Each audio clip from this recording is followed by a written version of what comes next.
Booking the right cabin can make or break your cruise. It's the difference between waking up to an ocean sunrise on your private balcony or lying awake at 2 a.m. because of noise, motion, or a cabin you regret booking the second you walk in. And here's the thing, cruise lines don't exactly warn you about the bad cabins. They'll happily sell you the cheapest inside cabin or the priciest suite without telling you about the fine print, the noise, the location, or the layout quirks you only discover once you're on board. That's why in this video, I'm revealing the best cabins you can book and the ones you should avoid at all costs. By the end, you'll know exactly where to stay, where not to, and how to match the perfect cabin to the kind of vacation you actually want. So number 1, inside cabins, the budget saver, and the cave. Inside cabins are where many first-time cruisers start, and for one simple reason. They're the cheapest way on board.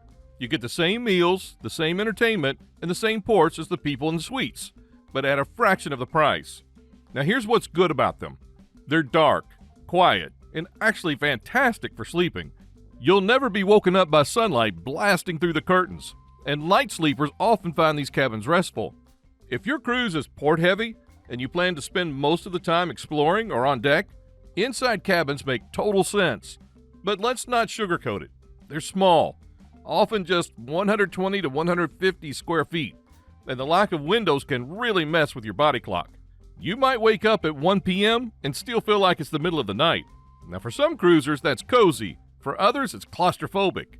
Some ships now offer virtual balconies, basically TV screens showing a live feed of the outside view. It helps, but it's still not the same as real light or fresh air. The bottom line? Inside cabins are best if you're all about budget or if you see your cabin as just a place to crash. But if you're someone who values natural light or space, you might find yourself regretting the cave effect. So number 2, ocean view cabins, the middle ground. Ocean view cabins sit right in the middle of the price ladder. Think of them as inside cabins with a window, or sometimes just a small porthole. That window changes everything. Suddenly, you have daylight.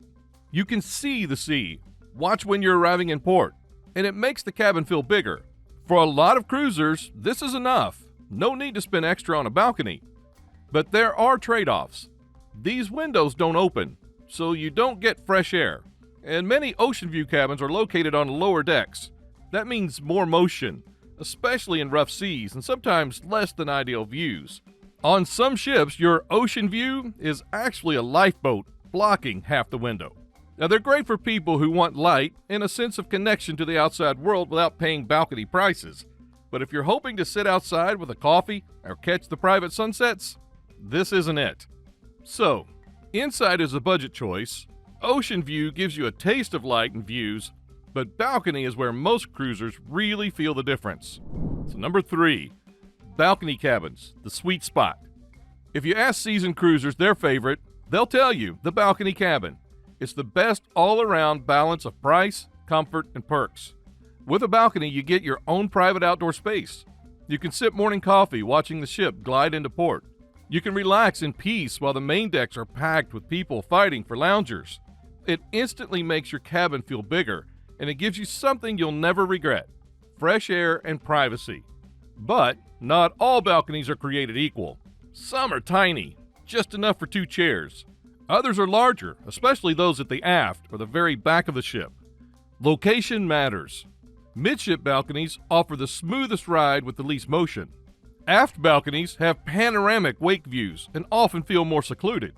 Forward balconies can be windy and exposed, but the views are dramatic. The danger? Picking a balcony in the wrong spot. Balconies directly under the pool deck may be noisy with chairs scraping above. Others may have obstructed views, like lifeboats hanging below. Still, balcony cabins are where most cruisers find the sweet spot. They're pricier than inside and ocean view, but the experience of having your own oceanfront space is something few people regret. Number 4, suites, the VIP treatment. Suites are the top tier. The cabins cruise lines love to showcase in the brochures. They offer more space, luxurious perks, and often extras like butlers, priority boarding, and exclusive restaurants. If you want to feel like royalty, suites deliver. Families love them because the extra space makes life easier. Couples love them for celebrating honeymoons, anniversaries, or milestone birthdays. And some suites come with massive balconies, bigger than the cabin itself. But here's the catch. Suites aren't automatically the best choice for everyone. They can cost several times more than a balcony, and unless you'll use the perks, it's not always worth it. Priority boarding? Nice, but it saves maybe 30 minutes. Butler service? Fantastic if you want personalized attention, but many people never use it. Private lounges or dining? That's great, but if you plan to explore the ship's main dining and buffets, you may not get full value. So ask yourself, do you want the space and perks because you'll actually use them? Or do you just want a nicer room? If it's the latter, a balcony might be a smarter splurge. Suites are incredible if you're ready to spend big and use everything that comes with them. But if you're just craving more space, there are often cheaper ways to achieve it. Number 5. Cabins under the pool deck, the noise trap. So now let's move into the types of cabins to avoid, and this one is notorious. Cabins directly under the pool deck seem convenient. They're close to the buffet, close to the action, and just a quick run upstairs for sunbathing. But here's the reality. Every morning at sunrise, crews start dragging pool chairs across the deck above. Scrape, thud, bang. That sound becomes your alarm clock, whether you want it to or not. And it doesn't stop there. Throughout the day, you'll hear the stomping of feet, music, and late-night poolside chatter. It's the noisiest area of the ship, and if you're a light sleeper, it can absolutely wreck your cruise. If peace and quiet matter to you, avoid cabins directly under high-traffic decks, the pool, the buffet, or even the theater. A little distance makes all the difference. Now, so far, we've covered the basics. Inside, ocean view, balcony, and suites, plus the first big avoid-at-all-cost zone under the pool deck. Notice how each choice isn't just about price. It's about matching the cabin to your cruise style. But here's where it gets even more interesting. Some cabins look perfect on paper. Close to the elevators, front row ocean views, connecting doors for convenience. But in reality, they come with problems that can turn your dream trip into a headache. And those are the ones we'll uncover next. Number 6. Cabins near elevators. The hallway headache. On paper, cabins next to the elevators sound perfect. No long walks, quick access to restaurants, theaters, and the pool deck. For first-timers, it even feels like a smart hack. But here's the reality. Elevators are magnets for noise. Every cruise I've been on, I can tell which cabins are by the lifts without even looking, because you hear people talking, laughing, and shouting at all hours. Midnight, you'll hear a group coming back from the bar. 6 a.m., parents corralling their kids to the buffet. And don't forget the endless ding, ding, ding of doors opening and closing. It's not just about noise either. Elevators are high traffic areas, which means you'll get less privacy. People waiting often spill into the hallway, right in front of your door. That means more foot traffic, more bumping, and more interruptions when you're trying to relax. So while the convenience of being near elevators is tempting, a better move is choosing a cabin a few doors down. You'll still be close, but far enough away to avoid the constant buzz. Think of it like living near a highway. Better to be one block back than right on the road. Number 7. Forward cabins. The motion zone. At first glance, forward cabins seem dreamy. They're often marketed with dramatic views, and if you're lucky, you might snag one at a discount. But the catch? These cabins feel every bit of motion when seas get rough. The front of the ship rises and falls with the waves. When the water is calm, it's fine. But in stormy seas, it's like sleeping on a roller coaster. Every dip and swell gets magnified. Even seasoned cruisers sometimes struggle with forward cabins in bad weather. Here's another factor: wind. Forward balconies, while scenic, can be so windy they're practically unusable while sailing. Imagine trying to sip coffee while your hair whips in your face and napkins go flying. It's not exactly relaxing. Now that said, forward cabins do have perks. They're often cheaper than midship equivalents. And some people love the drama of feeling the ship's power as it slices through the waves. Plus, they can be quieter, since fewer people venture all the way out to the front. The takeaway? Forward cabins are great for those with strong stomachs who want a bargain and don't mind motion. But if seasickness even might be an issue for you, avoid them and stick to midship, lower decks where the ride is smoothest. Number 8. Aft cabins, the view and the vibration. Now let's move to the opposite end of the ship, the aft cabins at the very back. These cabins are often among the most coveted. The reason? The view. Looking out over the ship's wake as the sun sets is one of the most peaceful, mesmerizing sights at sea. And aft balconies are larger than standard, sometimes with room for loungers instead of just chairs. It feels private and cinematic. But aft cabins aren't perfect. Because they're above the engines and propellers, you might feel vibration or hear a constant hum, depending on the ship. For some, it's soothing, like white noise. For others, it's distracting. Another consideration is distance. Aft cabins can mean long walks to theaters and dining rooms or pools, which are often midship. On today's megaships, that can be hundreds of steps each way. It's not a deal breaker, but it's worth noting if mobility or convenience is a priority. Still, for many cruisers, aft cabins are worth it for the view alone. If you're sensitive to vibration, test it out before booking. But if you want those panoramic, postcard-worthy moments, aft balconies are some of the best spots on the ship. Number 9. Connecting cabins, the sound problem. Connecting cabins are designed for families or groups. They feature a door between two rooms, so you can walk back and forth without stepping into the hallway. Perfect for parents with kids or friends traveling together. But if you book one without needing the connection, you might regret it. Why? Soundproofing. That shared door is thinner than the wall between two regular cabins, which means you'll hear more. Conversations, TVs, even alarm clocks. If your neighbors are noisy or night owls, you'll feel like they're in the room with you. I've stayed in connecting cabins when I didn't need them, and trust me, it's a gamble. If you're lucky, your neighbors are quiet. If not, you'll hear every detail of their vacation. Now, unless you specifically need the connection, avoid these cabins. Book a standard cabin with full walls, and if you do book one, bring earplugs just in case. Number 10.